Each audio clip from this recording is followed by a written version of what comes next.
Good evening. The Oval is where our live action emanates from tonight as Declan Devine's team look to return to winning ways following their surprise defeat to basement side Glenavon. They should be well rested. Their match last Friday postponed after a pitch inspection, one not required tonight. The Swifts also had last weekend off, so it sets us up nicely. This is how we shape up. It is third against fifth, and Glentoran looking to put the pressure on the league leaders Coleraine. The Swifts would jump to fourth for now if they were to secure maximum points. These are the games taking place this weekend. This is one of two tonight at Inver Park. Glenavon, the visitors, in the other encounter. The remainder are 3 o'clock kickoffs on Saturday.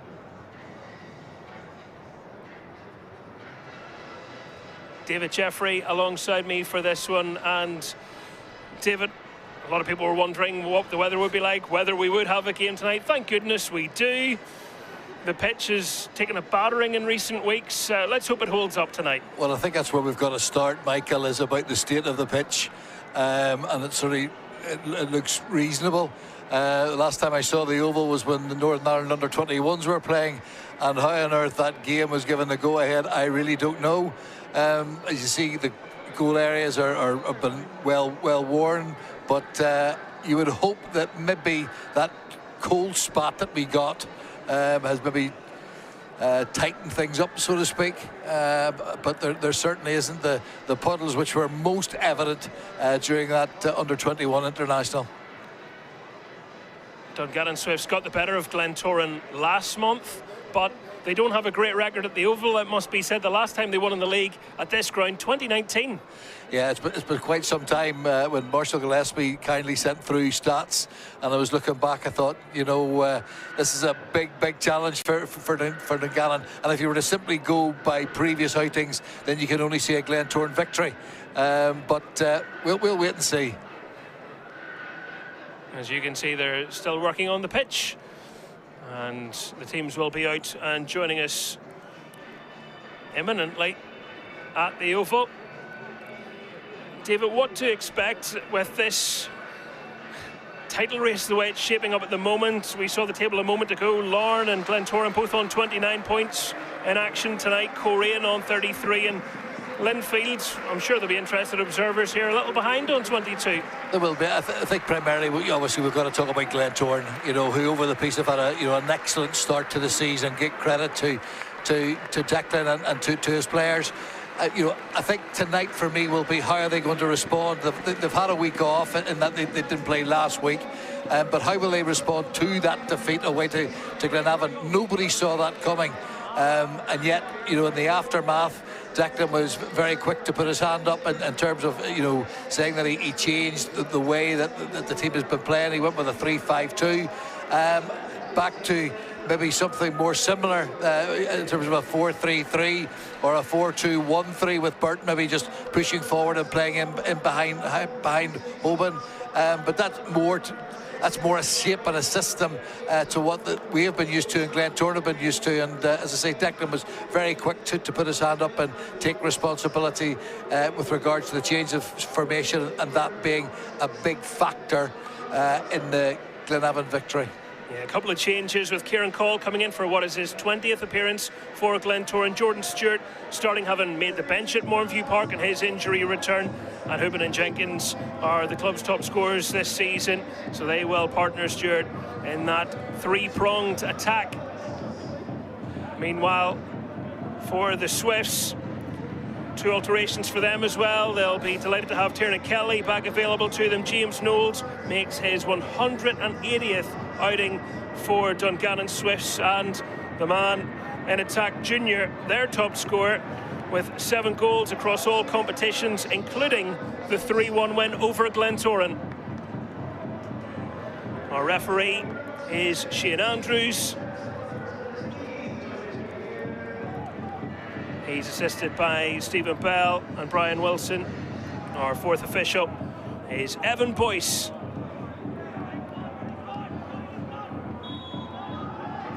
The Glens get us up and running. And Amos looking up for the former Dundalk forward, as the home side edge up the pitch, get an early throw in, and apparently that wasn't it. Second one was certainly more convincing. Stewart trying to pose some problems, but the Swifts nice and compact and sending it long on the first touch of the night for Andrew Mills in Glentoran's goal.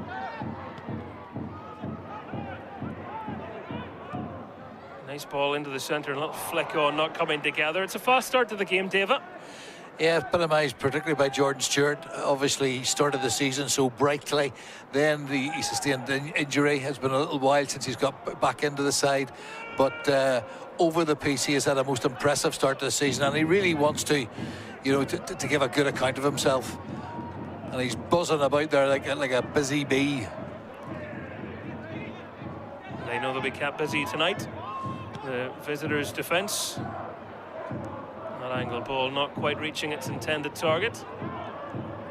And this is a Glentoran team who, let's remember, are unbeaten at home in their 6 league games at home this season. 4 wins and 2 draws. Only conceded 3 goals. As I say, defensively, they've been very strong over the piece, and that's why the result at Glenavon was such a surprise. Developing a middle Ulster complex, perhaps. That's only 2 defeats. Tonight's opponents and Glenavon. Pass inside, finding Palmer. Just asking a little too much there of Cooney. And Big Romana, the metronome, another former Glentoran player in the Dungannon Swifts ranks, as is the man on the ball. But he's been dispossessed.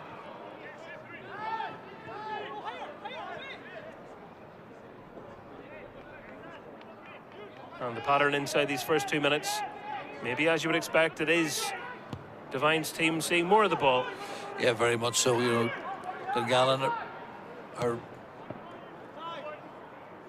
very much just looking to give Glentoran the ball almost, and then look to maybe try and hit them on the counter. They're not pushing too many forward, or they're not pressing particularly high up the pitch. And interesting, the role that Bigorama will play just in front of the back four, sort of giving that additional defensive cover in front of the 2 centre backs.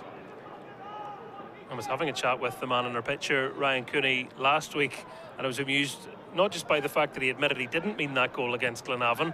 He said it actually annoyed him that it went in. It was that sort of day where he said, I was trying to cross the ball, it went into the net, and they were beaten, so he wasn't in great form anyway. But a goal annoying you wasn't something I was too familiar with.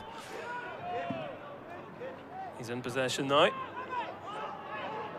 No, to be fair, if the goal that you scored has no impact on the game, I can understand his frustration.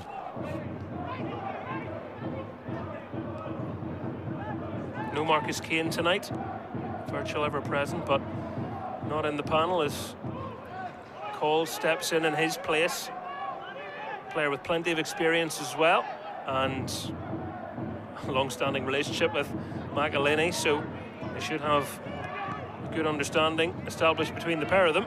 I think what is noteworthy is the depth of quality that Glentoran have with their squad, and obviously we're talking about Marcus Kane, who has been an ever-present, such a stalwart for Glentoran and has done fantastically well. And yet when you look at who's coming in to replace him, it just shows you the work that Declan has done over the summer in terms of building up that strength and depth. Amos taking the throw in, scored a last gasp goal in a 1-0 win here against the Swifts last February. Burt. Now Cooney and Stewart. We'll watch that one go through. Declan Dunn was always confident that was reaching him, wasn't he? One or two Swifts fans might not have been just as confident. It's a really nice take and a nice bit of imagination with the pass. Scott trying to find a way through Amos's header, not going anywhere near far enough, and then Cathal McGinty put a little bit too much behind that. This is what I was referring to just a moment ago. Wallace screening, and Dunn patiently waiting for the ball to arrive his way. Safe to say Declan knew what he was doing.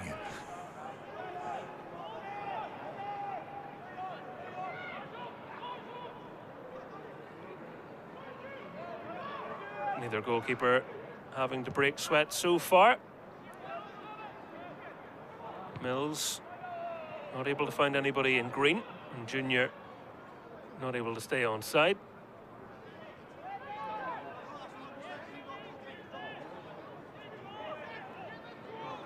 Rodney McAree had a short spell, as we recall, in the opposing dugout.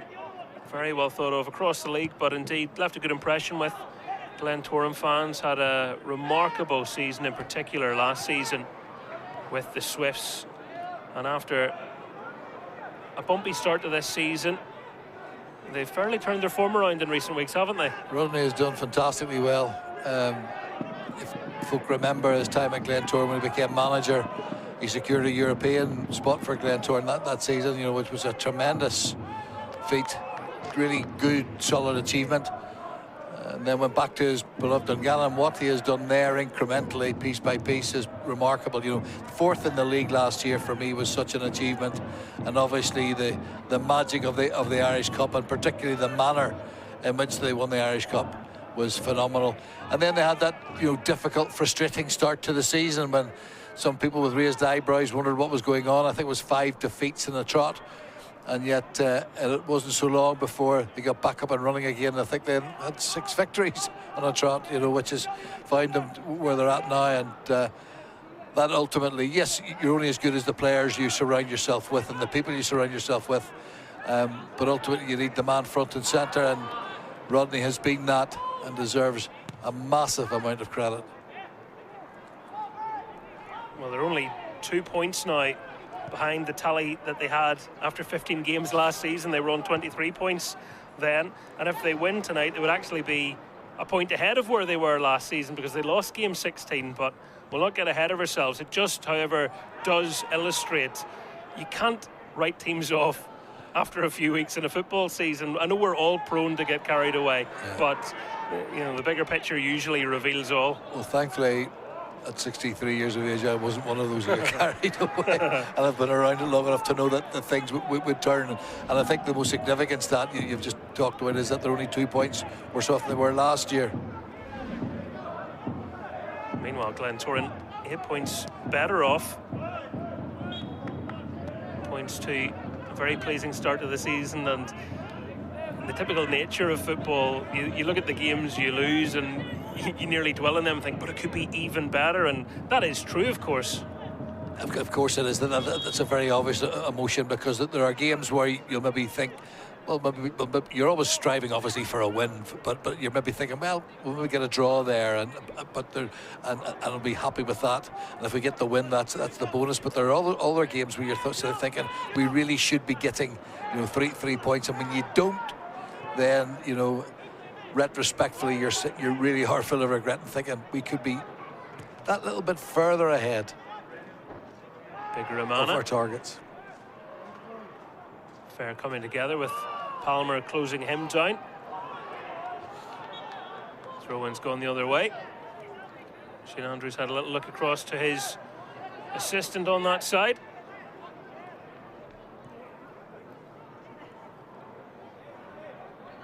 Nine minutes gone. Still scoreless at the Oval.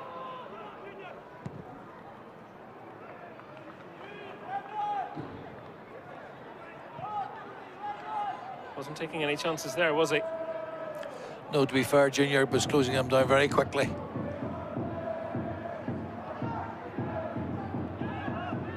I would suspect there's always a little bit of extra incentive when you're facing one of your former clubs. I would think so, but what Bigorama has done since Rodney has brought him to Dungannon has been absolutely phenomenal. You know, and he puts it very much down to Rodney McAree and then him coming and signing for Dungannon Swifts. Superb player. That was a good interception by Junior. Ball rather carelessly put in his path, and that's an inviting one. Just maybe too much on it there for Stephen Scott, who was very quickly across to it. Just couldn't get there in time. But it shows the willingness, Michael, of the midfielders to break out of that, the shape, the very disciplined shape that they have, this very disciplined defensive shape, and look to get forward and to get in behind Glentoran. And maybe just trying to figure out just how mobile is that centre-back pairing, because there's a lot of runners there just off of them at the moment.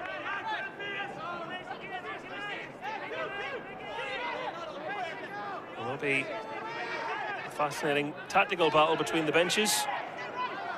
And as you have already alluded to, and Declan Devine's comments did as much as that as well, didn't they, after the Glenavon game, learning from something that didn't work. They tried something in that match which obviously did not yield what they were hoping for.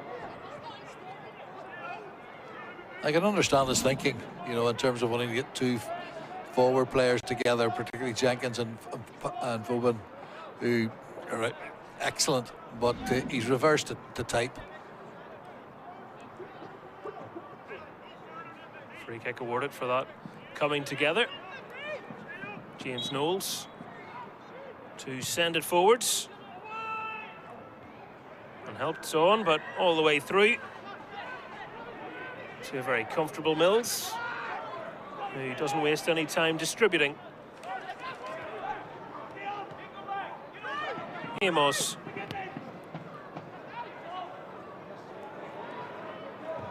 Jenkins.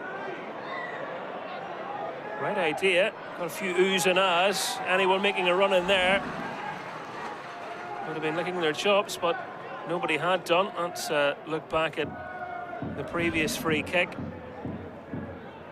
Should there have been someone in there, David? Well, there's two things. One is that the free kick that James Knowles took, and Marin, I think, it had a free header. I wouldn't have been overly happy with that. But obviously Andrew Mills dealt with it very comfortably. But that was a typical Jordan Jenkins run. You know, got in behind. First thing he wants to do is put the ball into the box. I mean, you know that's what he's about. Then people should be absolutely busting themselves to get there. Glentoran trying to turn the screw. You can see all the blue jerseys back, defending in numbers. Doing their level best to frustrate and limit the home team.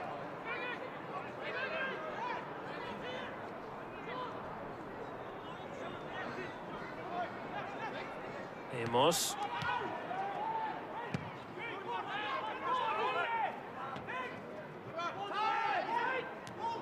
Kept in by Pat Hubin, and back it'll go. Dunn.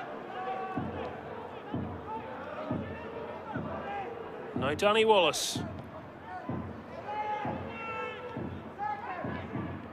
Not too many will get the better of Shane McElhinney in the air.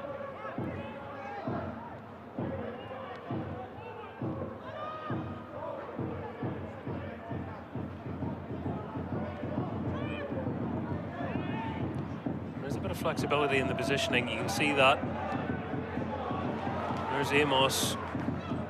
He's pulled that back really invitingly. Bird keeps the move alive and tries to find somebody in green in the centre. Still they come, Glentoran. Cooney's delivery.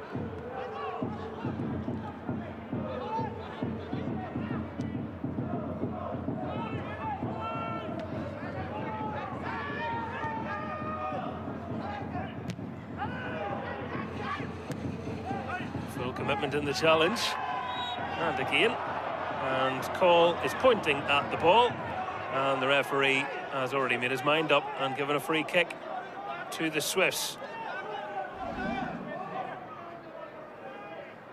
This was a really good ball inside, wasn't it? Just didn't seem to allow Burt to take it first time. Fantastic, and I've got to say, I almost thought there was going to be maybe a penalty being given because he was going at such pace. So Call feeling a little hard done by, but no reversing the decision of the referee. No, and back in my day playing, that would have been seen as a great challenge. Not to his usual standard there, Knowles.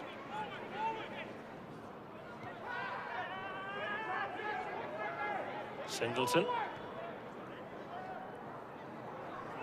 Still going to work out for them potentially here. And that's if Glennie wasn't across so fast, and Cooney feeling the after effects of that. Was he just caught by the full back as he clipped the ball into touch? We'll get a closer look now. Or was it just in the landing? No, I think it was it knee on knee possibly?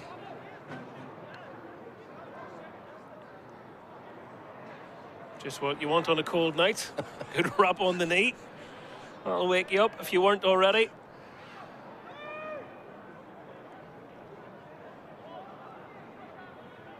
Anyone want to move for me? Thinks Ryan Cooney. Good power on the throw. Nice little layoff there from Hubin, and Stewart, just as he was contemplating winding one up, was challenged, and it brings about a corner kick.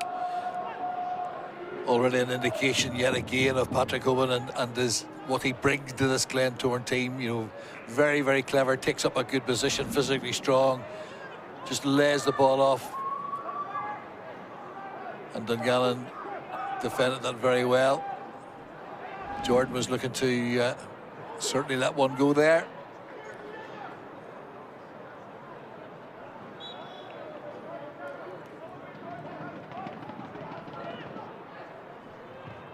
Some jostling for position. Shane Andrews is keeping an eye on that. Amos.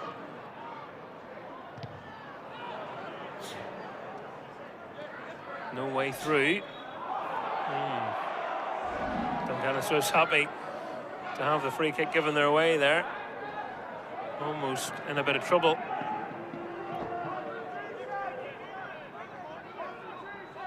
It's good defending in the first instance.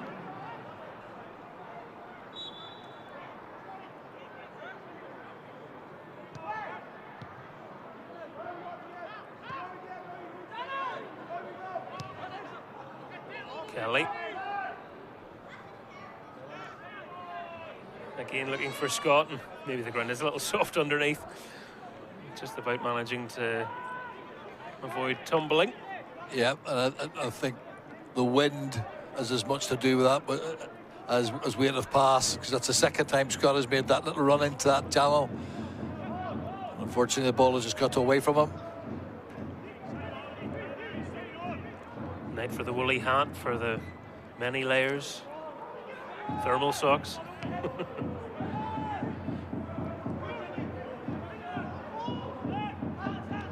Hubin, that's a really good pass. Jenkins is onside. Will he find an angle? Oh, he could barely find his footing. Yeah, he'll be frustrated there, Michael. Again, a great piece of play, great vision. I thought Jordan was going to hit it first time, decided to take it further forward, and unfortunately fluffed his lines on that occasion.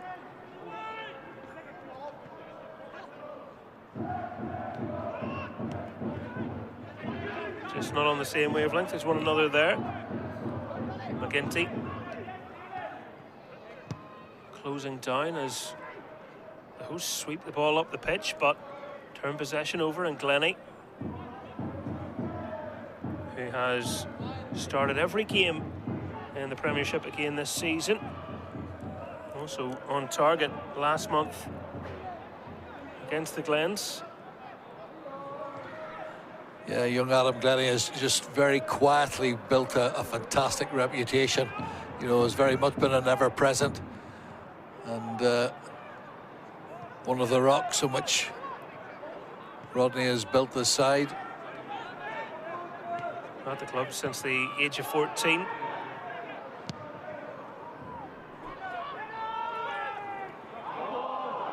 Handball shout there.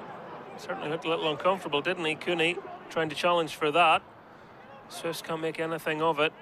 The delivery in, met by a Glentoran head, and now they might be able to counter. Dungannon Swiss players high up the pitch. Birds trying to break through, and Marin stepping across and showing his quality. That was a really timely intervention from Keelan Marin, because they looked like they were about to be carved open there. Delighted to see him back playing and playing regularly, Michael. There's a period there where he seemed to be always hampered by injuries and unavailability, and yet returning to his footballing home in Dungannon, he's been able to kick on. An excellent player.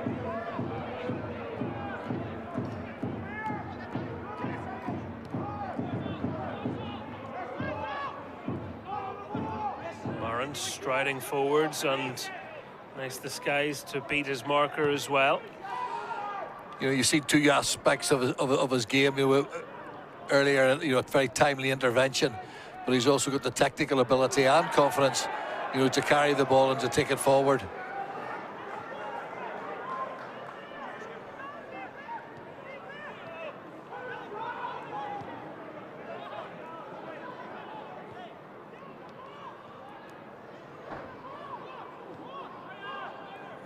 Rodney McAree's side now seeing more of the ball, starting to ease themselves into a possession game that we know that they're more than capable of playing. Saying that, wasn't the best choice of pass there. Burt. That was telegraphed.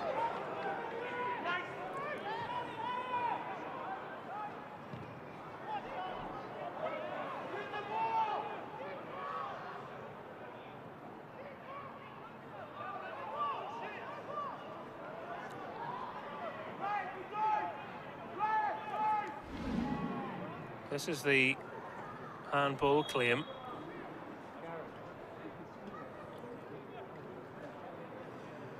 Definitely looks like he put his arm out, doesn't it? I'm not exactly sure what he was doing. Well, his knee hasn't been quite right since that coming together up the pitch.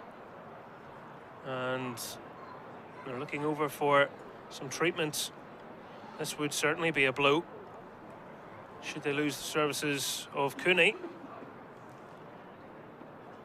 I'm not sure if it's exactly on his knee, is it maybe a little bit further up, but he certainly is in some discomfort. Yeah.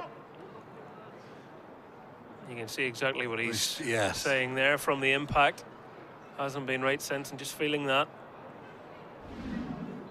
Whilst he's receiving treatment. Well, it just comes off the back of his shoulder, actually, but it's outside the box, so it wouldn't have been a penalty. But they're going to have to take him off. So Josh Kelly is coming on certainly a lot sooner than he would have imagined.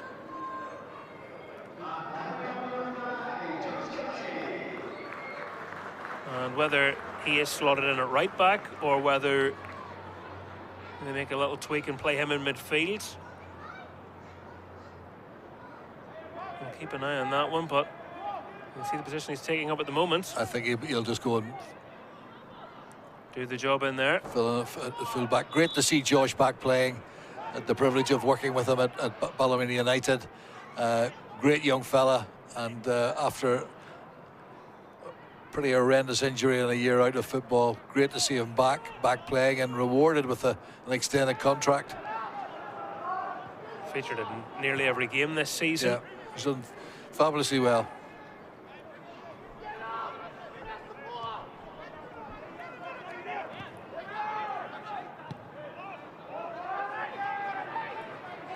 Some big games coming up for Glentoran. They'll want to assess Cooney as quickly as possible. Bangor away next weekend. They've got 2 matches at home against Cliftonville, 1 in the Cup, 1 in the league. Then Lauren, Korean, Linfield. It's that time of year again where you start to go, here we go. Mouth-watering, absolutely brilliant.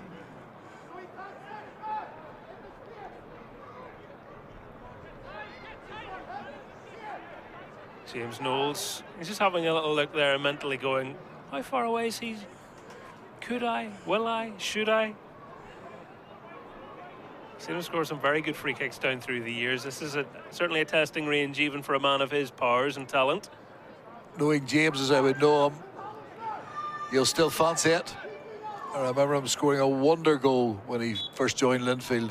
Maybe a little bit closer than what he is now, but great strike. He is going for it. Yeah. Into the wall. That stayed in. And not too many would like a race with him. Tell you what, that was like a throwback to a bygone era. And that's why everybody is applauding that one. And no complaints as well. Absolutely not. You know, in the past, people have always thought that fullbacks would have had it over wingers, so to speak, but the fullback and the winger both went robustly for the ball. Great to see. Now there's a Dungannon player on the ground. Marin just pulled up there. And I'm not quite sure what happened to him. Is it just from this challenge? Most likely would be. It's one of those initially you don't want to let anybody see that you're hurt, and that's why he's got up so quickly, but now he's obviously feeling something. Well, I'm not a body language expert, but he's obviously feeling the pain at the moment. And Glentoran, having just lost a defender, Dungannon Swiss are hoping that they're not going to have the same fate befall them.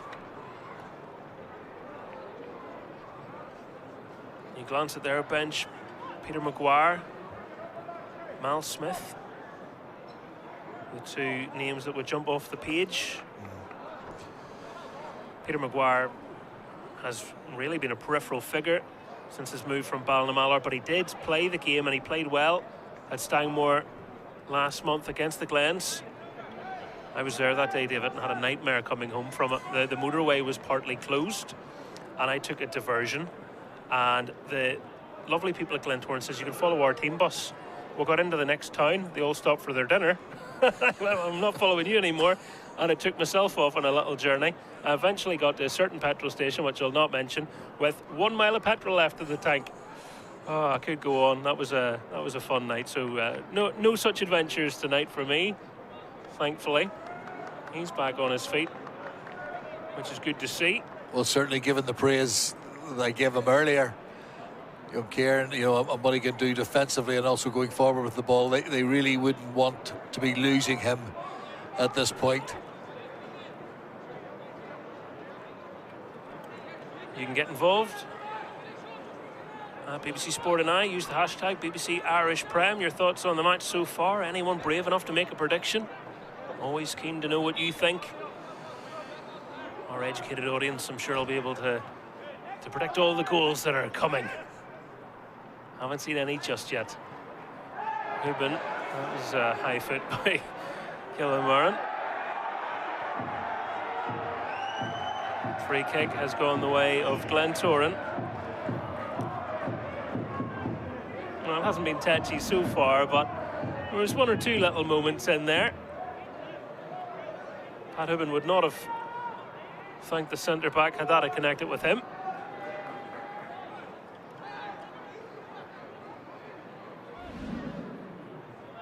Nothing to write home about, though, overall, was there?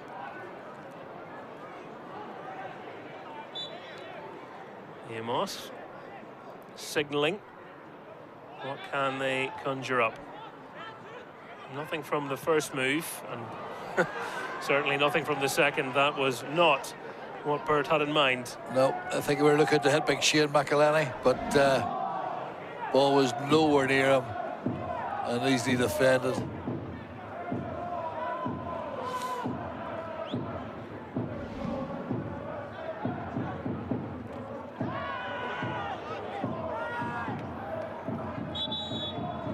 Last touch deemed to come off the Glentoran player.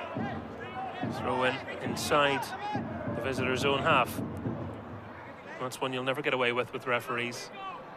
You can steal a couple of yards out either way, but the halfway line, oh, that's sacred. McGinty on by Scott Jr.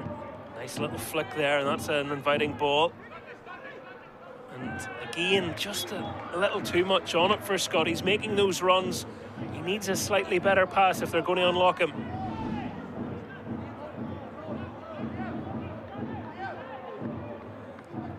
Yeah, that's the third time that he's made that run.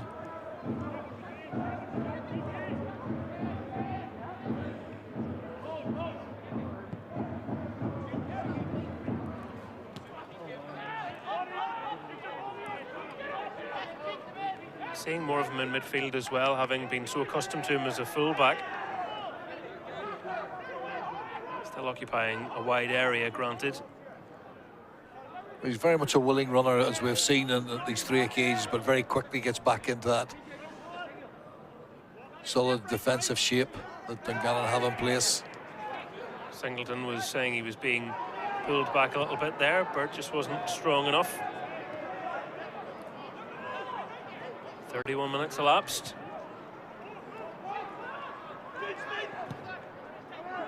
The home team haven't carved out as many chances yet as they might have liked.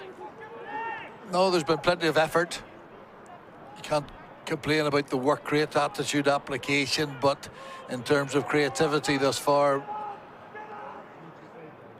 Michael, the goalkeepers have had nothing to do.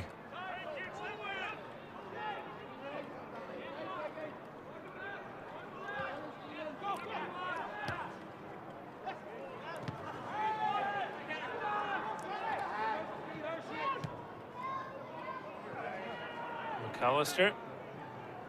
He's not going to reach that. And the substitute, Josh Kelly.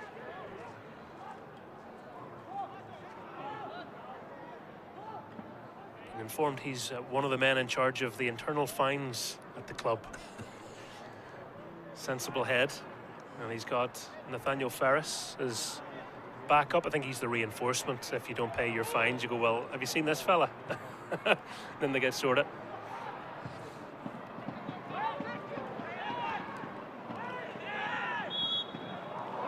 Bit of shirt holding going on there. Who were your dressing room enforcers in that way? Did you ever have little things like that as well? Put players in charge of fines? To be very fair, during my time at Linfield and latterly obviously then with Ballymena United, I would have agreed sort of a list of rules to make sure our standards were high and that everybody was accountable. Ultimately, if the fines weren't paid, then it came to me. There's a scary thought. The buck stops with a gaffer. A little scrappy over on that far corner. Buzzing away there. Was Kieran Cole, did enough to dislodge the ball away from Junior.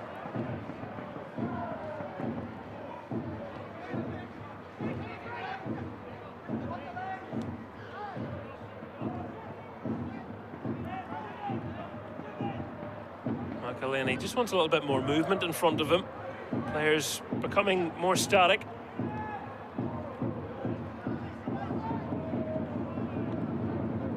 Good footwork from Cammy Palmer. But Dungannon are finding it very comfortable. Their shape is most impressive. As I said, 4-1, 4-1, and they're looking to break out on occasion. But look at, there's the perfect example of it now. If that shot was just taken when you get the 4 in, Bigorama just in behind. And when any of the midfield players break out to press the ball, he usually then fills their slot. Jenkins. And again, Wallace heard the call from his keeper, able to leave it.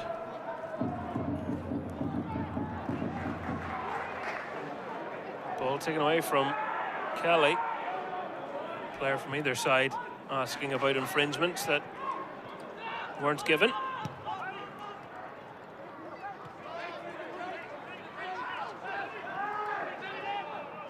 Amos did really well to get that ball through. Burt wanted the swivel, didn't work for him, and that's caught Junior on the shin. Singleton the guilty party. What's also very noticeable there, we just got a clip.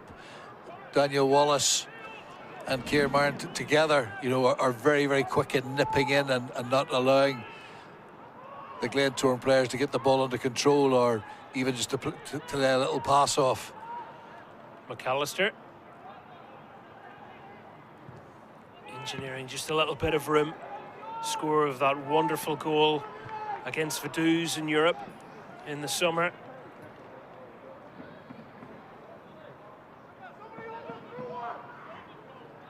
The rain has not stopped.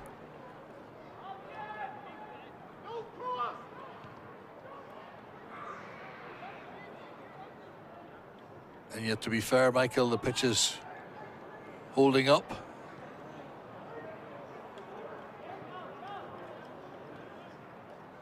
Not to be unfair, but it helps not playing a game the night before on it. That's true. Free kick given.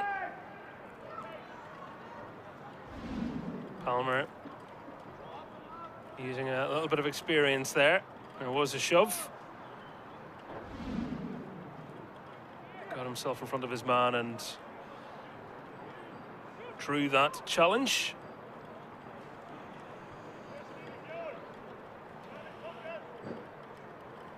He's been talking about the mentality of the team. He thinks they're more than capable, more than equipped to deal with the pressures, to not be derailed by talk of setbacks after losses. And that's often really the test or the marker of a really good team, isn't it? You will lose games of football, but it's about not self-destructing after those results happen. It's actually even more basic than that, Michael. It's about how you respond in the next game, and it's as simple as that. You know, if you want to go on and be champions, you know, it's, yes, you're going to have setbacks, you're going to have games when maybe things don't go well for you, but it's always then the next one, what do you do? And that's what was so impressive about Linfield last year. Oh, it was a fantastic flick from Cathal McGinty. Didn't amount to anything more as Glentoran defend it really well. McGinty's trying to cover back, and Burt, look at this for a run from him. He's being pulled. And the referee wants the words. McGinty had a little kick out, and then Kelly was jostling.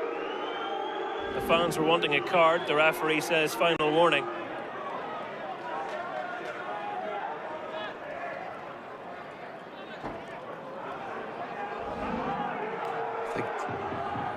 I think Tiernan can count himself a lucky man there. Although good refereeing from Shane. He's given him a warning. He's let him away with it. He hasn't just flashed a card. Hasn't produced any yet. Ball drops for McElhenney. He was always leaning back, and he spoons that one harmlessly over it. Yeah, there may be those who maybe think it's a comfortable game to officiate in. But, you know, back in my day, when a referee wasn't mentioned, then they had a good game, and we haven't had cause to mention at all. There's a high and wide. No one be in trouble with that shot. Amos trying to free Stewart. They haven't been able to get him on the ball just as much in recent times in this match, have they? Credit perhaps there should go to Dungannon Swifts for that.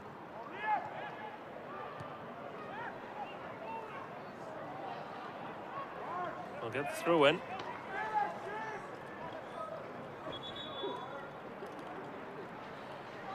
You can also see the influence of Bigger Hammer there, where the two centre-backs are able to split, and he just goes in between the two of them to pick up the ball from the back. Such a clever player, and so pivotal to all that Dungannon.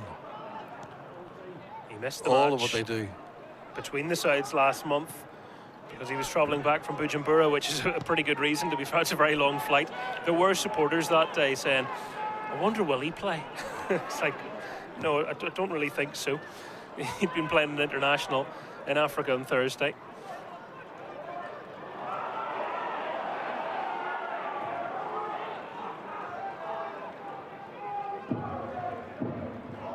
Kelly.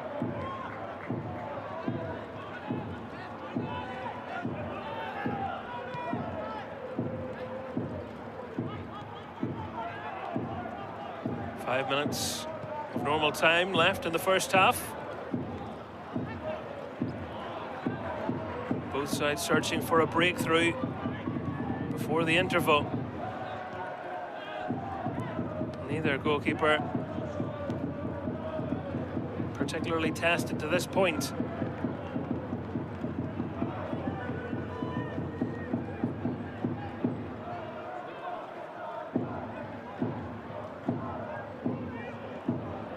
Knowles presented that back rather cheaply.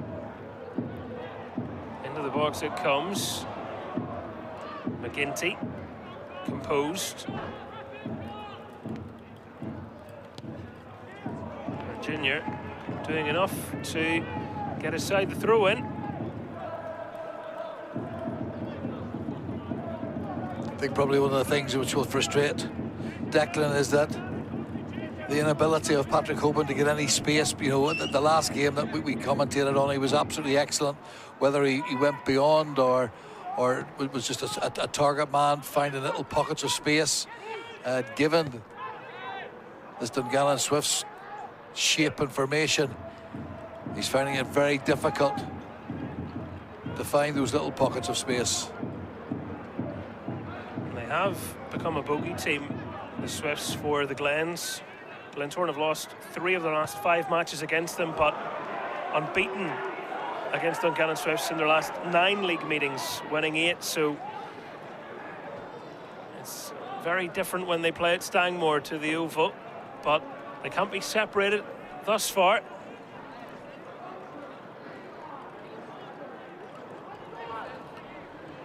The last league goal that Dungannon Swifts actually scored at the Oval was November 2022, so we're talking about 3 years ago, and that was Gerardo Bruna from inside his own half, if you remember that one, spotting the keeper off his line.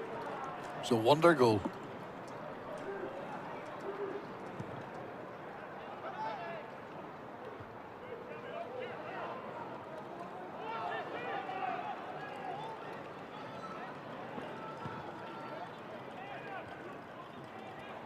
Singleton.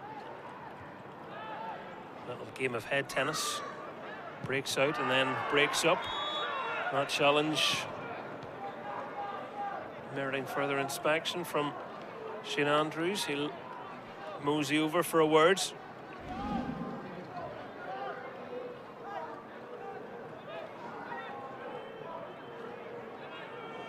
Free kick given against Junior. I think it was half an effort at trying to block the ball, Michael, to tell you the truth. And I think it was Josh, just him following through and catching Junior, where he maybe hurt himself a little. So Devine's team take their free kick. Kelly won the header. Cole sends it in. Oof, and some mess at the back post. And the free kick's been given the way of the keeper. Looked a little 50-50, didn't it, as they both arrived for the ball? Well, first watch, Michael, that was just 2 committed players going for the ball.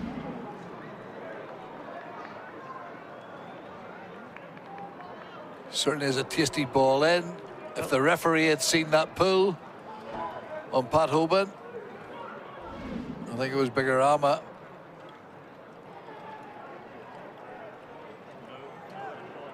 Well, they're both offering their sides of the story.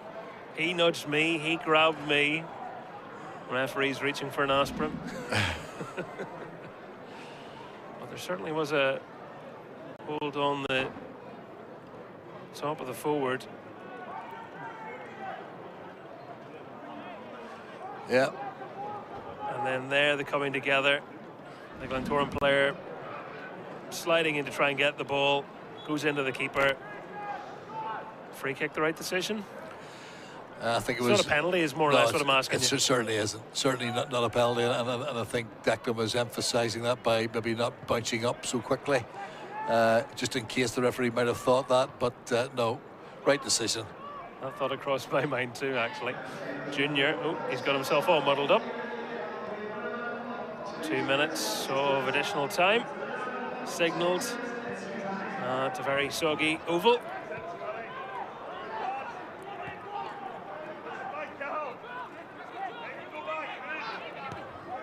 Hubin. Nobody up there.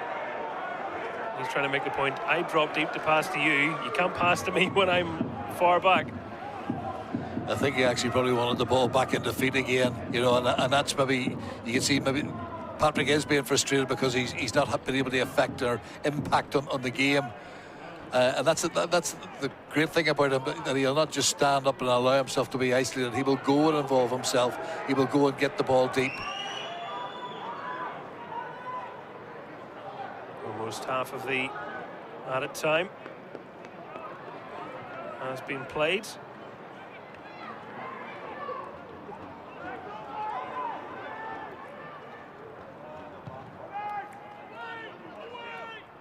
Dungannon Swifts. They would love to try and find a way in front, not able to manage it there. Easily watched out by Glentoran. And in tonight's other game, which kicked off 50 minutes after this one, that was always the scheduled plan, there was no delay. It's Glenavon who are leading. Look, Cartwright has opened the scoring, so Larne 0, Glenavon 1. We will show you that goal at half-time. That'll raise a few eyebrows. Very much so. I've watched Larne several times this year, and by and far they've been very impressive, but that's a great effort thus far by Glenavon. While at the Oval, a few frustrated Glentoran fans. Yeah, Dungannon have done what, you know, most teams do when they want to go to the big two, so to speak, and they talk, whether it's Linfield or Glentoran, they always say, you know, can we get the crowd frustrated? Can we get them to get on the backs of their players? You've got to say that Rodney has got his tactics 100% right. Very, very sound defensively. You know, they've probably maybe not got as forward or created as much as they would have liked, but it's a very solid performance thus far. And as I say, the Glentoran fans are understandably frustrated. They simply can't find a way through. And I've already said about, you know, Patrick Hoban and not being able to impact the game the way he normally would do so, simply because you know it's so condensed in that midfield area. Well, Dungannon Swifts don't do draws only themselves, and Glenavon haven't drawn yet this season, but they are drawing at half-time. It's Glentoran 0, Dungannon Swifts 0. And here is that goal at Inver Park that has given the team at the bottom of the table the lead. Cracking header from Cartwright. That is an absolute belter. Smashing header. But at first viewing, I'm asking who was picking him up. Great ball into the box, towering header. He's absolutely buried it. But there'll maybe be a defensive inquest as to why he didn't have anybody marking him. We'll keep you up to date with things in that game as our match goes on. But at half-time at the Oval, we're still waiting for a breakthrough. Glentoran 0, Dungannon Swifts 0.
Welcome back. One change at the break, and as we had discussed at the end of the first half, it is Peter Maguire on for Keelan Marin, who never seemed to be quite right after his challenge with Jordan Stewart. So that's both teams now forced into an alteration. Glentoran's was in the first half. The player making his way over to the ball now, Josh Kelly, was introduced after Cooney went off. One thing that hasn't gone off is the rain. That is relentless.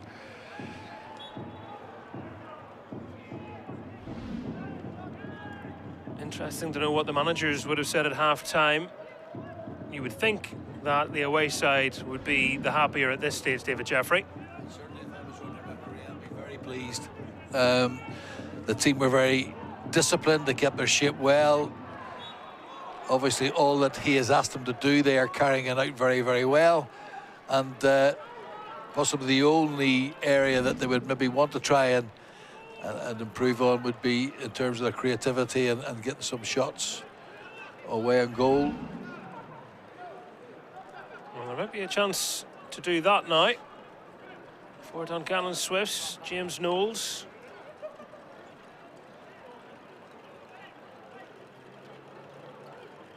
Will there be any runners able to get on the end of this cross in from him? Looking deep into the box, and in the end it just managed to squeeze past everybody. Well, certainly Andrew Mills wasn't coming off his line to go and engage, and he was just hoping that his defenders did their job well. Certainly was an inviting ball in by James.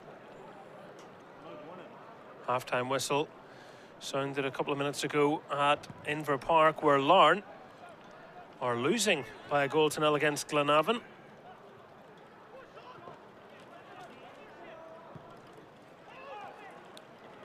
Glenavon maybe taking the momentum from the Glentoran game, Quite possibly. in which they were victorious. Glentoran and Larne starting the night on the same points. Knowles. Oh, to be so lucky.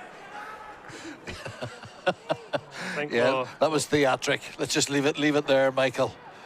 I'll not send that off to the Hollywood producers. Big Romana. Now Wallace.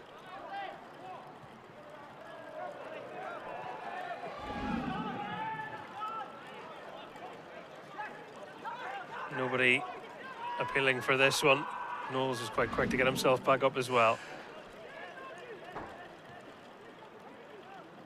Yeah, to be fair to James, I think he thought that looked pretty ridiculous.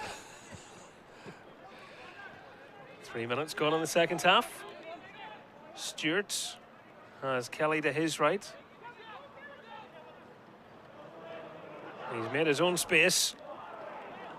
That was a bit of a wild challenge from Big Romana. Did enough to put off the run of Stewart, if nothing else, and in the end, possession breaking down. Never to be written off, is he, Jordan Stewart? He'll always find a way through. No, and it's great to see Jordan back playing. You know, he had a torrid time with injury in the latter part of his time at Linfield Football Club, and then at Crusaders. I think injury again blighted his time there. So good to see him back fit and playing. He's a fabulous player. Did have a few games on the sidelines recently as well. I think it was 6 games in total he missed before being on the bench against Glenavon. In from the start tonight, and hoping to be the spark tonight.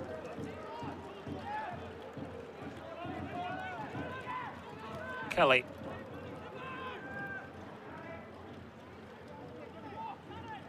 Something they'll maybe need to get a grip with is they've got a front three nominally, and yet it never really seems like the three of them are there.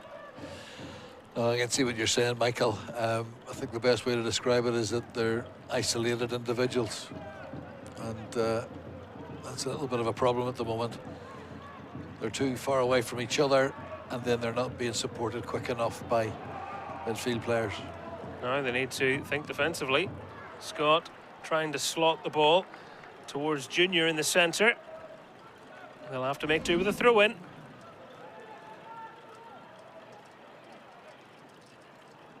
Call exactly where he needed to be. Scott moved away from his man. And could have fallen for Dungannon Swifts. Didn't quite manage it there and away. Sent clear by the home team.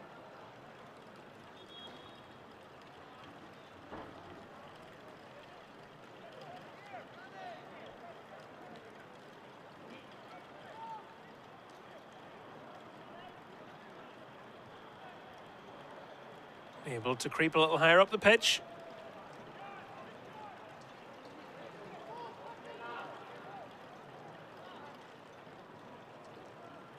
Not too much urgency at the moment. Well, there certainly won't be from Dungannon Swifts. Want to try and frustrate Glentoran and wait for their moment to pounce, presumably. That was right in front of the referee, that one. Well, very much so, Michael. I mean, we said just at the half-time, some of the Glentoran supporters weren't really happy. They made their frustration known. And so that will be music to the Dungannon players' ears.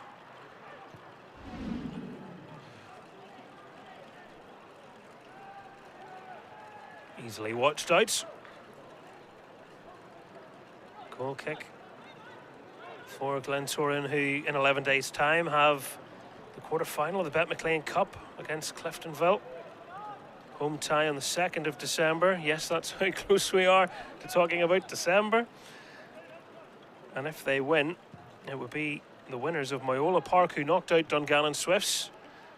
What a scalp by Marty Smith with the third-tier team, and taking on a team he knows very well in Coleraine. Yeah, it was an outstanding performance and result by Myola. Big shoes to fill coming in as well. Kenny Shields there before him. Stewart for Glentoran. Came off his foot last. Goal kick given. Just to give you an idea what everybody's dealing with. Absolutely chucking it down.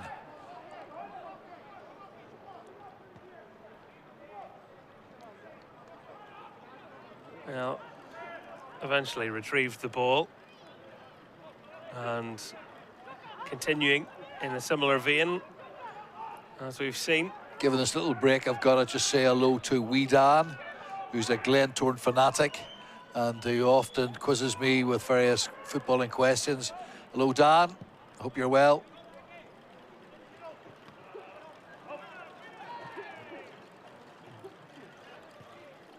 Kelly.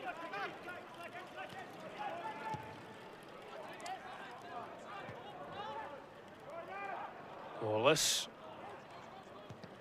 Did well there. That was a little awkward for him. Ricocheted around. Amos will fancy a go. And it certainly had done, sprawling.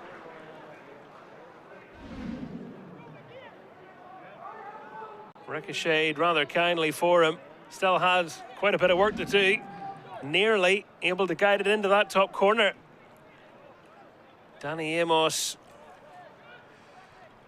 He certainly struck it well, Michael, and it was just opportunistic. It wasn't as if there was any great creativity. He just decided to let it go, and I think it must be one of the first shots of the game, albeit that it wasn't on target. But a decent effort, nonetheless.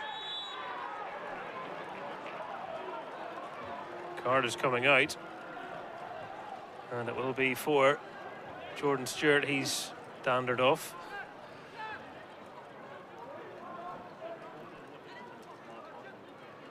That trick's not going to work with tonight's official. Back you come, please.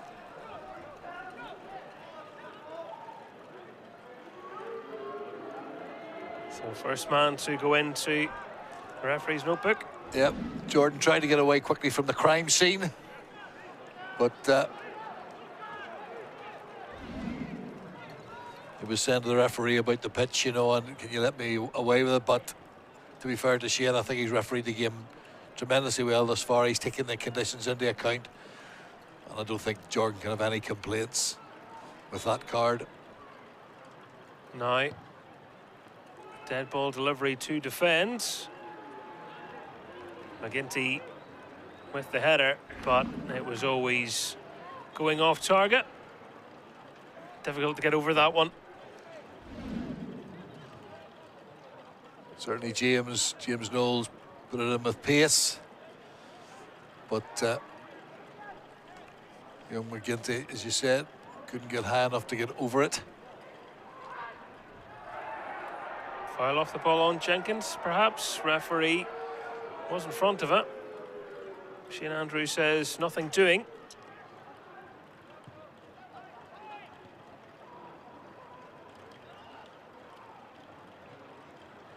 If you're joining us late, both teams dealt defensive blows in this match.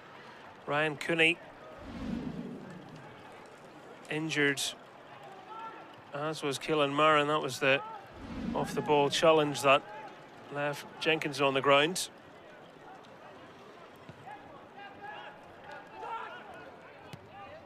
Kelly, lovely touch that.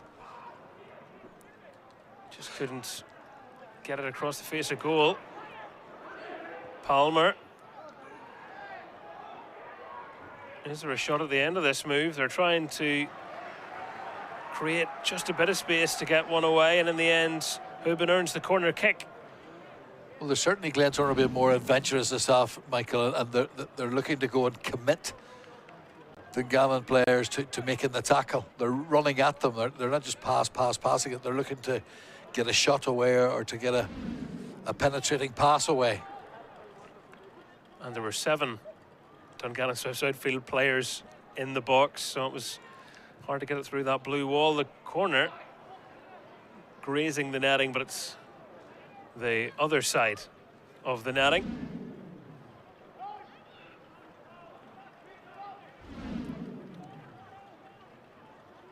Joe Thompson, who I have to say I didn't notice Joe Thompson coming on, so that one has escaped us, but Thompson on for the Glens.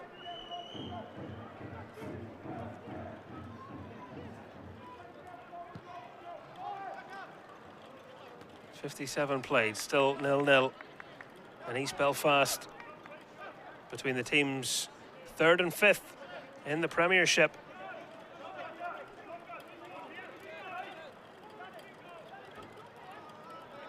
Declan Devine surveying all in front of him.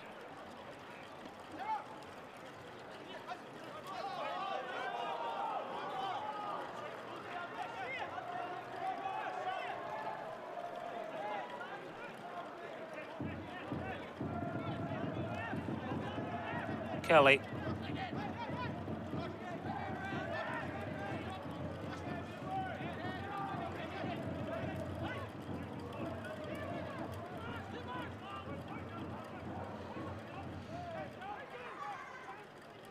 They're trying to up the ante, David, but it's not proven straightforward for Glentoran at the moment. No, that was just a wasted throw-in.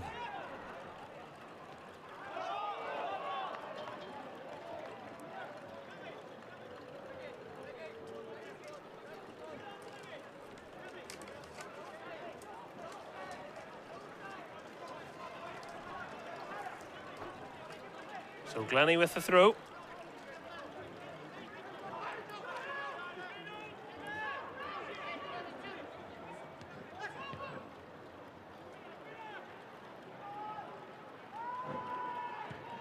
Drops for Junior, but was always rising from the moment it left his boot.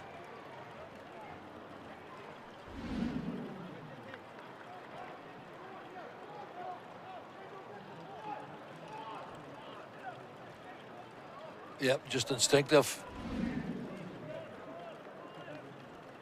Just swung the leg at it, but no real control in the shot.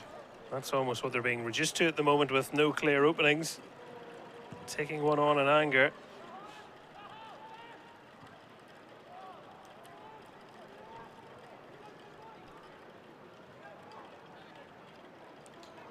you've got to say, but Michael, to be fair to the players, the conditions are pretty awful. Burt was the man that made way for Thompson, just looking around as quick as I could there to see who was missing from the picture.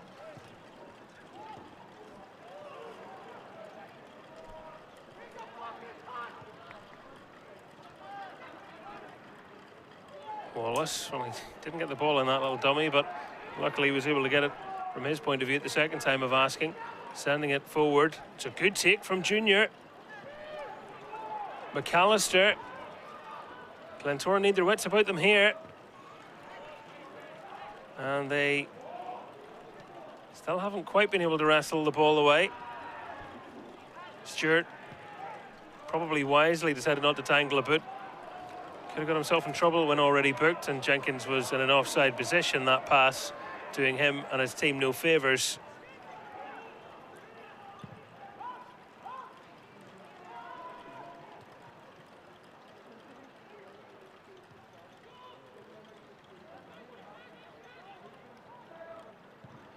Just being told by our director that Glentoran have only put news of that substitution on their social media channel, so it wasn't just us, David, that didn't notice that change happen. Certainly not taking the blame for it, Michael.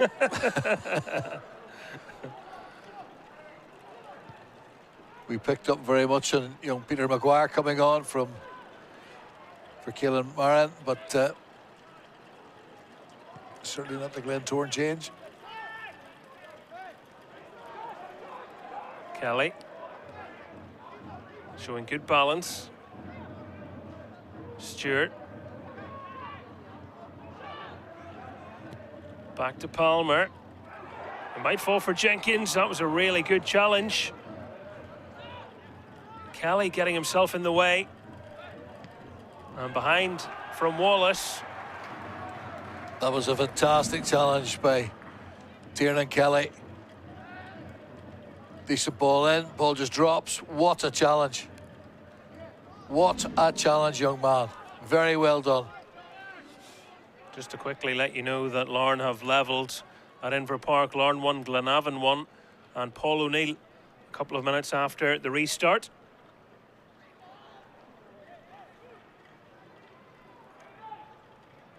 We will get a look at that goal shortly. Let's stay with play for now, as Amos readies the in-swinger. That looked like it crossed the line. Did it not? Certainly, first viewing, it looked as if Big Declan's hand was behind the line. Let's see here.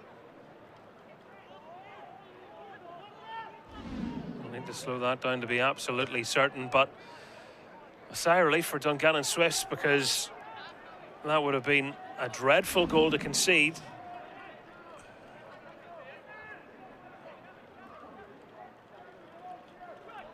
It hits Kelly.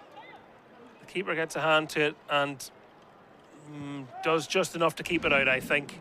Well done, Declan. Well done to our officials as well. They only get one look at it. I took a couple.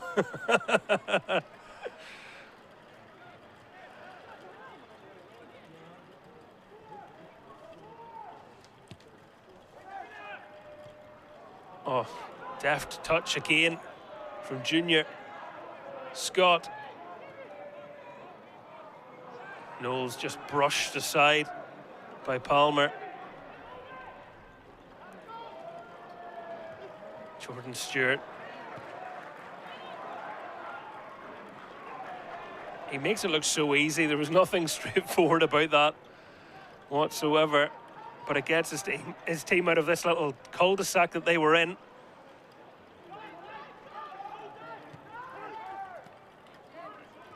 And he attempts just a little too much there.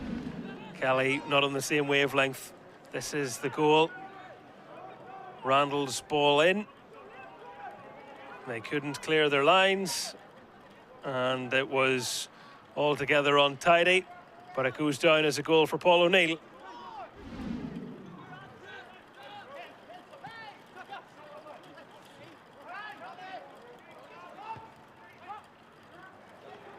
Little cushion to Palmer. The run coming, Amos. Pulls it back, Singleton.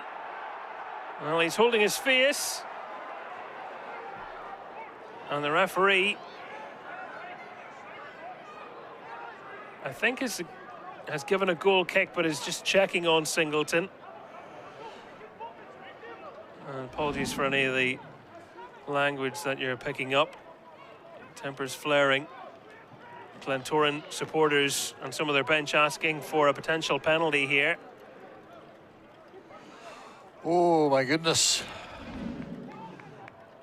Let's just say, Daniel, I think you were maybe a little bit fortunate there, and I can see certainly why the Glentoran players, officials and supporters were claiming that. Well, if VAR was used in this league, that would be brought back and given as a penalty, wouldn't it? Well, James Singleton only had eyes on the ball. Absolutely. I'm not suggesting for 1 minute that Daniel Wallace wasn't, but he was, while James was going with his head, that Daniel was going with his feet.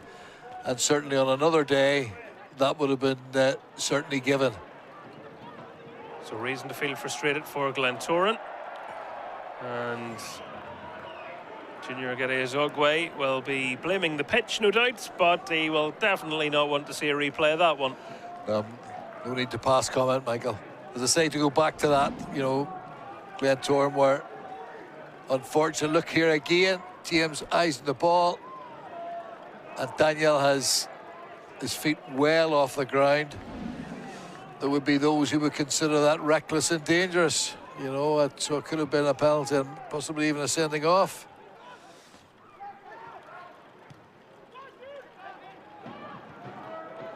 Out comes Mills, decisive, did his job well.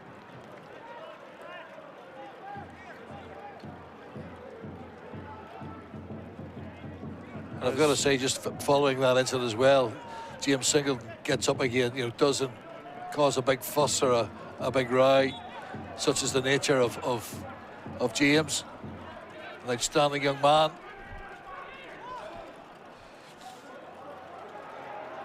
And an important player in this Glentoran team. The difference when he's available and not has been evident. McAllister. Scott thought he was going to get on the end of that. Junior's touch had just dropped it in front of him. A little look back from the striker. Just wondering why there wasn't anyone on it a bit quicker. If they were a bit sharper there, Dungannon, they could have maybe got a strike away, although I've got to say, well done to Glentoran in terms of being very sharp in their own box and clearing the ball. Stephen Scott with 1 goal in 136 games. Maybe tells you why he wasn't thinking like a forward. He's often a defender. The ball in here. Oh, it's crept in. And Mills was almost caught completely cold by that.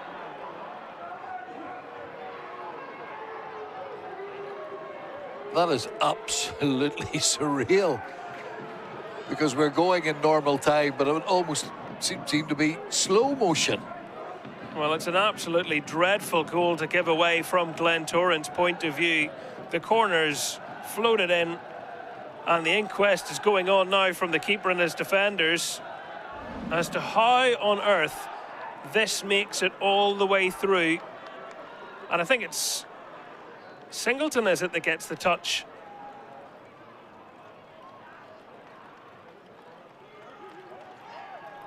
Looks like an own goal to me.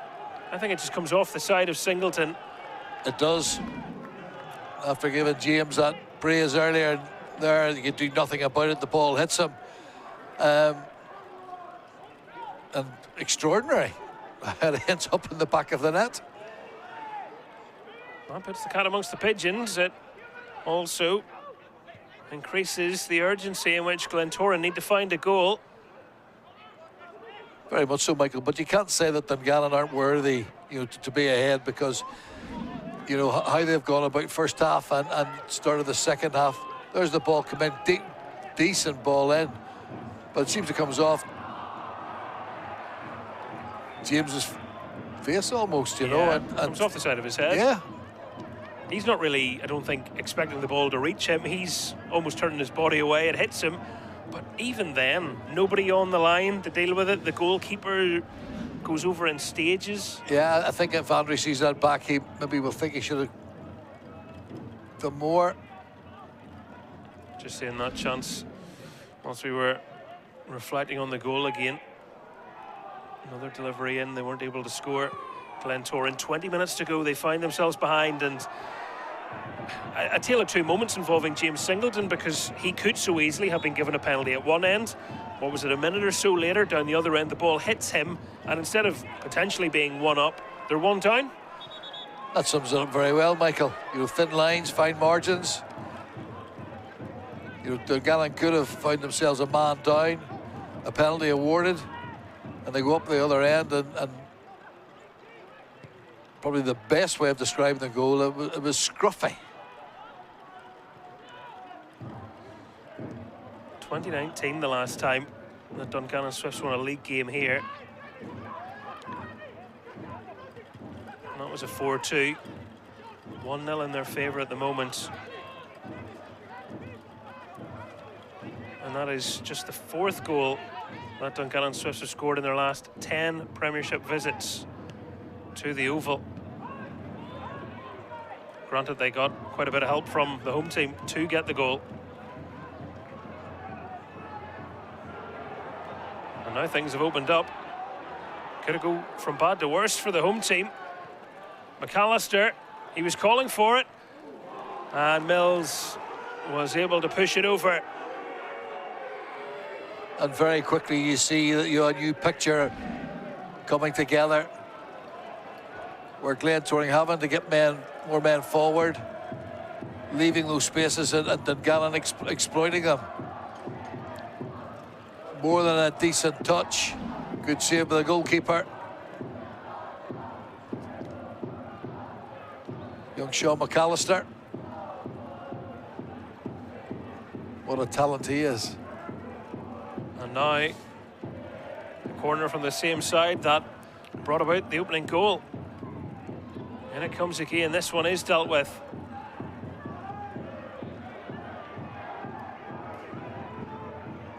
Dungannon Swifts chasing their third straight win over the Glens, which would be the first time they managed that in the Premiership. They are on form. Only Larne have picked up more points in their last 10 league games than Dungannon Swifts. The Swifts have amassed 21, Coleraine and Glentoran 20, Linfield 16, as it's going to be Russell for Amos. Won a couple more under-21 caps against Latvia and Greece for Northern Ireland, Johnny Russell. And Fisher has come on for Jenkins. Change up top as, yeah, David Fisher's on too, so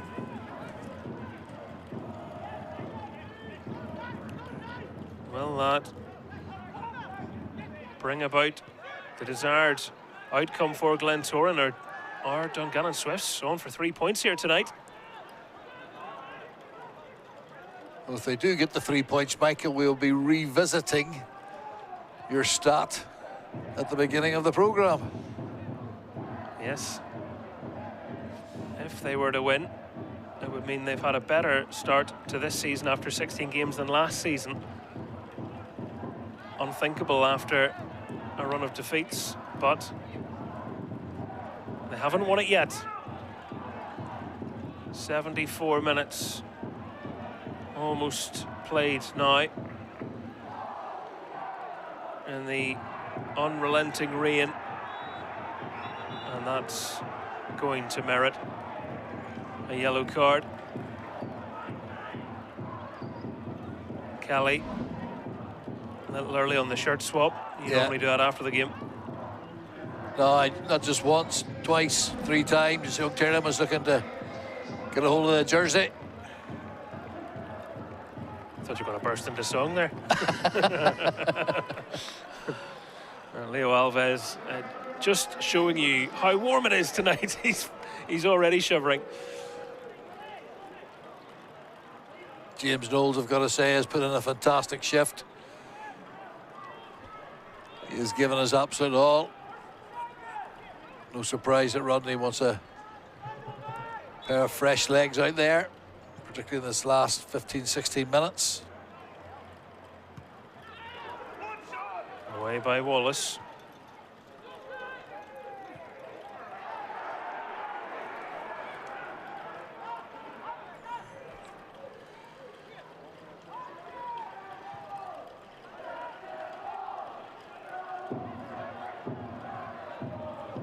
So a big 15 minutes to go here at the Oval. Larne drawing with Glenavon. Glentoran losing to Dungannon.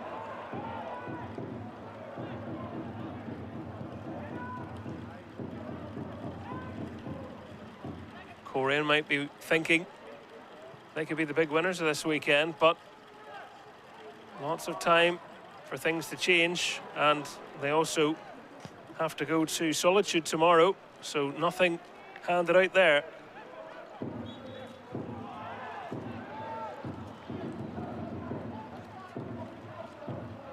And that, all I can describe as formidable shape that Rodney has put in place, really is denying Glentoran any space to in behind or to play into feet.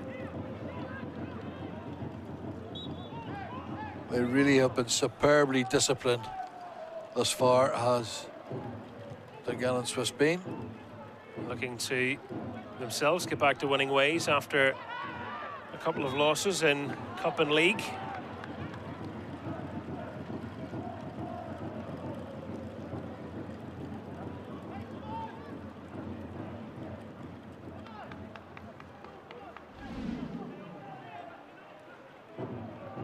Moments like this will surely frustrate anyone rooting for Glentoran. You have a free kick, and within 20 seconds you give away a free kick.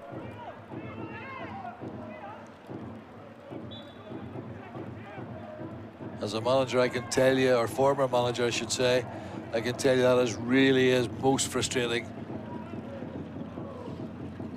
because you sort of think there's another opportunity that has been needlessly wasted. Well, they haven't been good travellers this season, Dungannon Swifts. Rodney McAree's team picking up just 6 points from their 7 away games in the league, the second worst record in the division.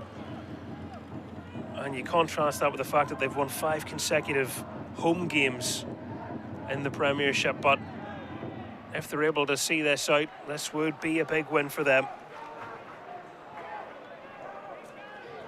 Lost their last 2 away from home in the league without scoring. They've addressed one part of that with a bit of help and a slice of fortune. Now Russell winding up the long throw in. Is someone about to set up a grandstand finish? And it comes. Out it goes. And away they go. He's brought a red card out there, David. And he's shown a red card. And he's given Johnny Russell his marching orders. And he looks absolutely distraught, the defender. He does, but I'll tell you now, Michael, at just first viewing there, isn't certainly part of Johnny's game normally. But look, he is only one thing in his mind, and that is stopping the Glenavon, or sorry, the Dungannon Swiss player get forward. He said, well, what happened? Well, basically you made no attempt to play the ball, and it possibly could be interpreted as dangerous play. So I've got to say I'm very much on the referee side here. Just watch a game. Just watch what Shane Andrews was watching. Look. Glentoran down to 10 men. 10 minutes to go. And Russell, having been introduced as a substitute in the last few minutes, has been sent off. And they're wondering where their night's going, Glentoran. They had a penalty appeal turned down They've scored an own goal to fall behind, and now they've seen one of their players sent off. The frustration thing for Declan will be, did that challenge have to be made where it was in the pitch? We're talking 70 odd yards for, from the Glentoran goal, and I would have said no. And good footwork from Junior behind it, goes for a corner. I probably can't work out Johnny's thought processes there in terms of making that challenge. I really can't.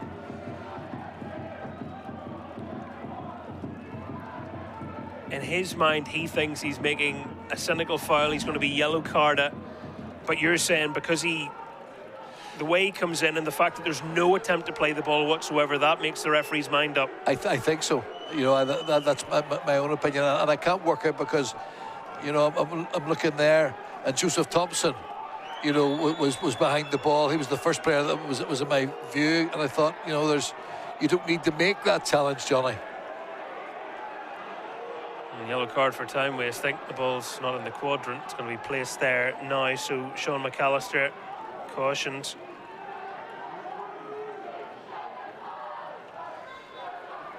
Well, the first half wasn't that eventful. We've had quite a bit to talk about in the second half. The size of the job that Glentoran must do has got even bigger. It's a lovely touch from Thompson. Nobody over there, however. Tim McCann is out and making a point about that pass. Yeah, what he's saying is, Joe, I don't want you to play it square, I want you to play it forward. We're just seeing the yellow card for time wasting there, as the ball definitely wasn't in the quadrant.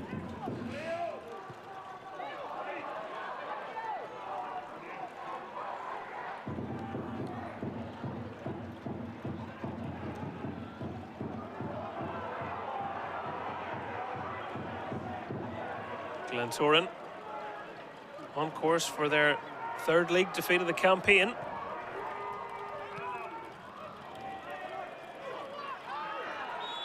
Stewart, he would need to be careful because he's already been booked.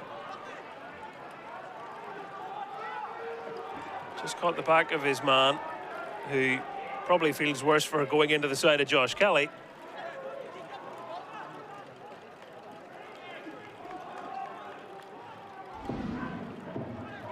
The last thing you need to do is get yourself in any more trouble. Yeah, I think it was more the challenge from Josh Kelly.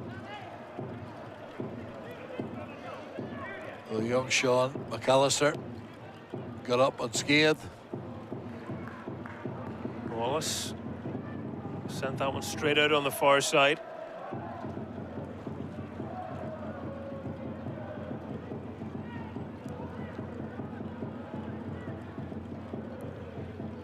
Mills.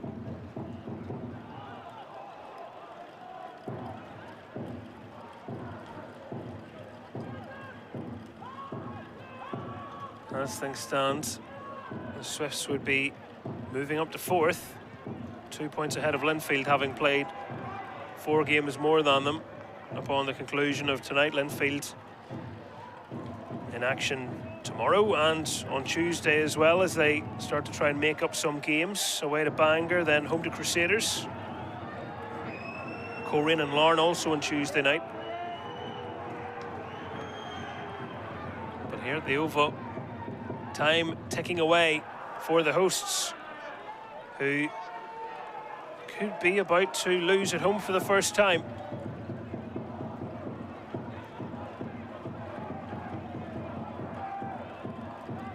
And that's when questions are asked.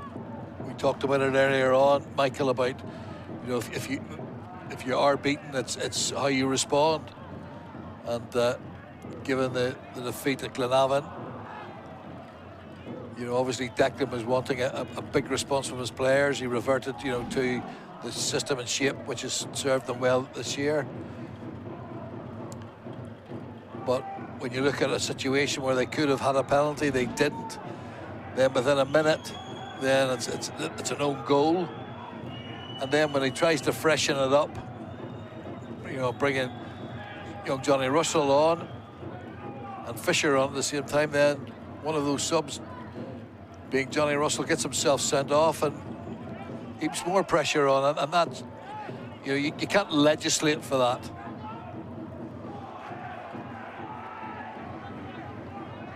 Six minutes between subbed on and sent off. Yeah, I still can't work out, the thought process. Say Joe Thompson was there, he could have quite easily have won the tackle, and the fact that he made absolutely no attempt, that it was blatantly obvious that the ball it was away, there wasn't a chance in the world.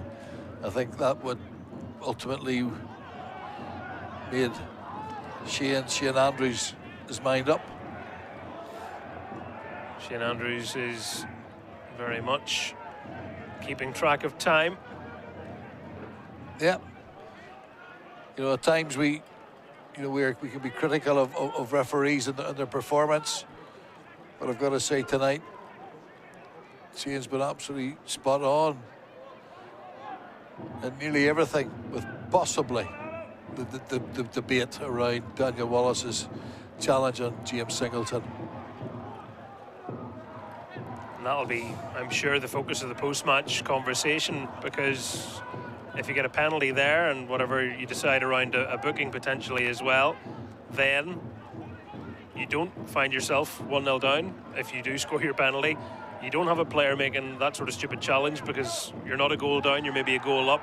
It could change so much, but look, football games change all the time, and you have to deal with what's in front of you. Said before, thin lines, fine margins, Michael.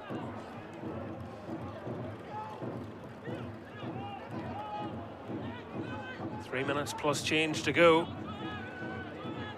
There are several things you need to win a game of football, and one of those is simply a little bit of good fortune.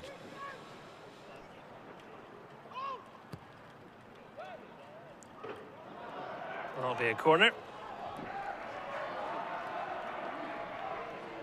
Dungannon Swifts, as I mentioned earlier, yet to draw in the league this season. 1-7, lost 8 coming into this one. Glentoran, I would venture, would accept a draw from this position now. Thompson's ball in. It's a cracking bit of defending at the front post, and it might be a sore one too. I think it was a clash of heads, actually. I'm not sure it's on the ground. I know that Josh Kelly went for the ball. I saw him rubbing his head.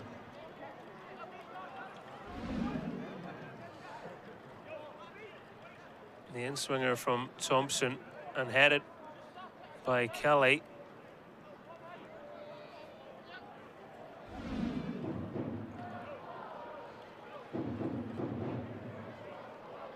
Continues to receive treatment, and this will all be added on. So we'll have a few minutes at the end of this game. He's setting up, he seems to be fine anyway, and as you can see from Gail Bigaramana, he is very much on captain's duties, going round speaking to players. Do your jobs, concentrate. There'll be 10v10 for the moment until he's waved back on Kelly. And it's call on the ball. Will he be on the money? Decent delivery, and Dunn parries away. In again by Call, headed by Kelly, and Dunn happy to eat up a bit more time. And that was a great piece of goalkeeping with a big man. Made his mind up very quickly to get the ball cleared. Good hefty punch. Wallace watching it, and Dunn able to gather. And he will do everything he can to waste a bit more time, and they'll be on the count here. He doesn't have much longer.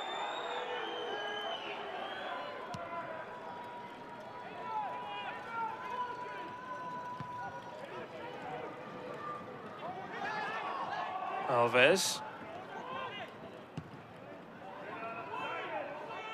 about to learn how much at a time we will receive. And the answer is 5 minutes.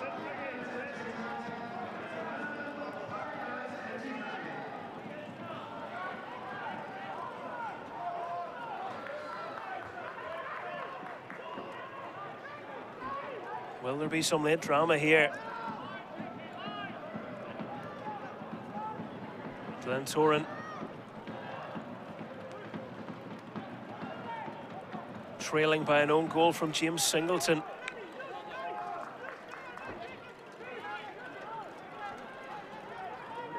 Oh, throwing it straight to Junior.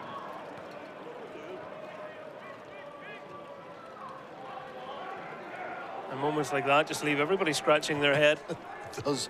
I'm just thinking there, Michael, but when you looked at the stats before the game, recent results would have pointed very much to a Glentoran victory, and highly unlikely that Dungannon would pull a win off. But here we are, 91 minutes, 4 to go, and they're looking very comfortable. That's where the old saying comes from: football matches aren't played on paper. Absolutely not. Rodney Macquarie counting down the time with any of Glentoran's rivals as well, just doing the same.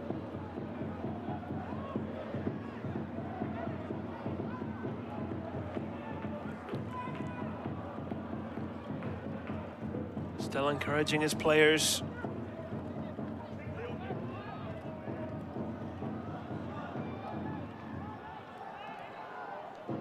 They look out of ideas, Glentoran, don't they? They do, Michael, but you can't take away from this performance by Dungannon. The shape and the system that they set up was very much to contain Glentoran, deny them space in behind or space in front, and yet have players who were prepared to break from the middle of the park. And speaking of breaking, McAllister away from McElhaney, Junior. Down he goes, he couldn't get the contact, and he couldn't make it 2-0 to make sure of things. Conor McKendry has made it 2-1 to Larne with about 10 minutes to go at Inver Park. We will show that goal at the conclusion of this game. And a month ago at Stangmore Park, Jenkins was sent off. Glentoran finished with 10 men, and Dungannon Swifts really pulled away from them then. Tonight they got the goal before the sending off, but they've been able to manage things, haven't they? Very much so. The sending off certainly has not helped Glentoran. There will be that decision in and around James Singleton and Daniel Wallace, that particular incident. But other than that, you can't say that Dungannon haven't deserved victory if that turns out to be the case. Ball in again. More up than away by Wallace. McElhaney trying to hook it over his shoulder. Kelly. Just over a minute remaining. Kelly trying to get the ball into the middle. Thompson. Palmer. They're not getting enough space to get anything clear-cut, anything meaningful. A set piece might be just as valuable as anything, but they've been robbed of the ball. Fisher dispossessed by Alves. Junior. Referee has given the free kick, and well, I don't think they're on each other's Christmas card list. A little bit of afters between Stewart and Junior.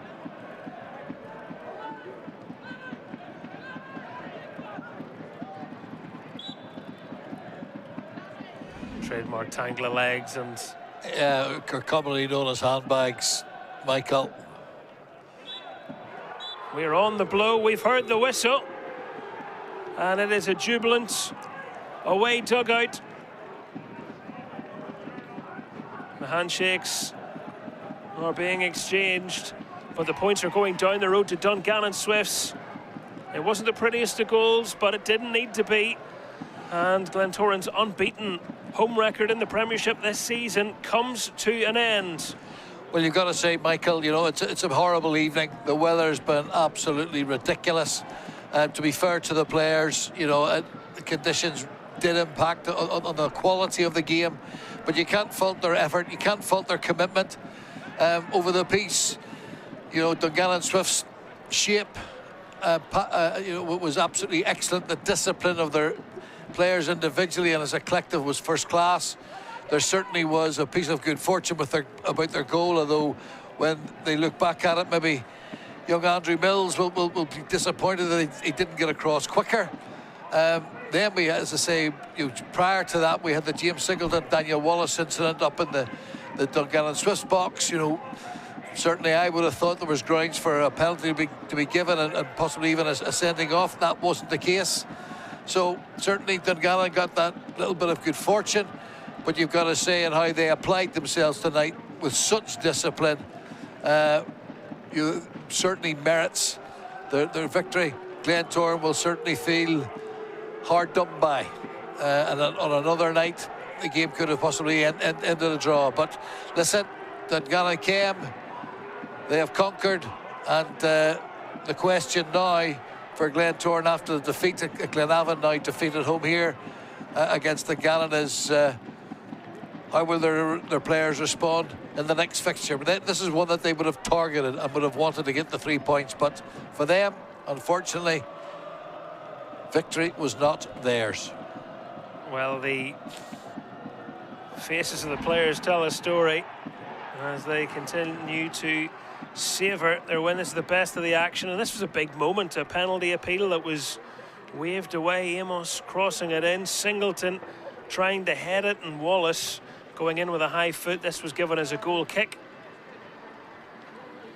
You know, there could be the argument that, you know, James was diving down. And then the unfortunate moment for Singleton at the other end as this slaps him on the side of the head. He doesn't know much about it, but it squirms beyond Mills.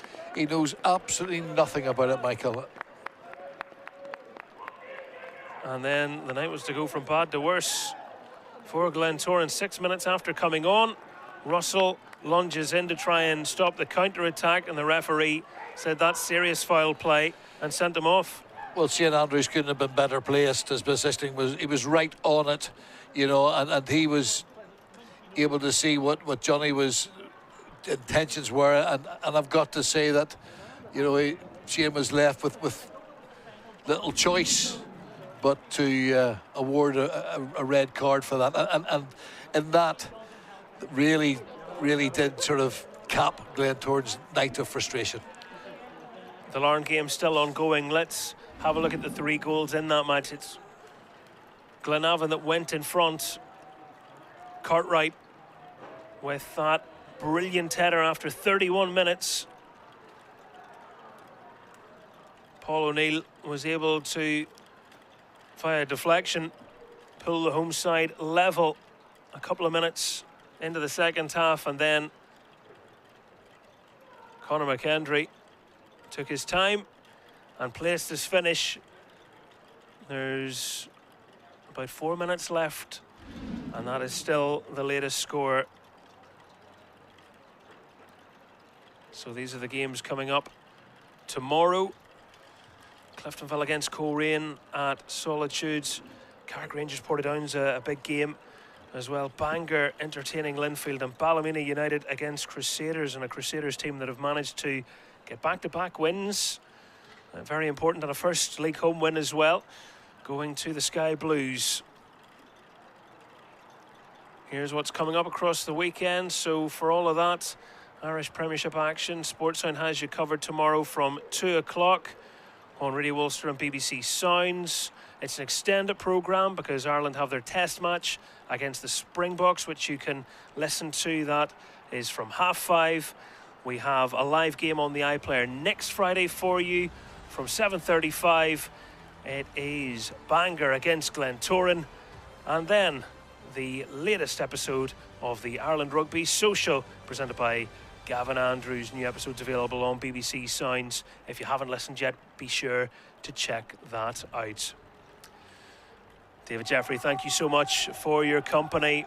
What a night it ended up being at the Oval. Glentoran finishing the night with 10 men and an own goal to end their unbeaten run at home, as Dungannon Swifts claim their first victory at the Oval in the league since 2019. The full-time score: Glentoran 0, Dungannon Swifts 1.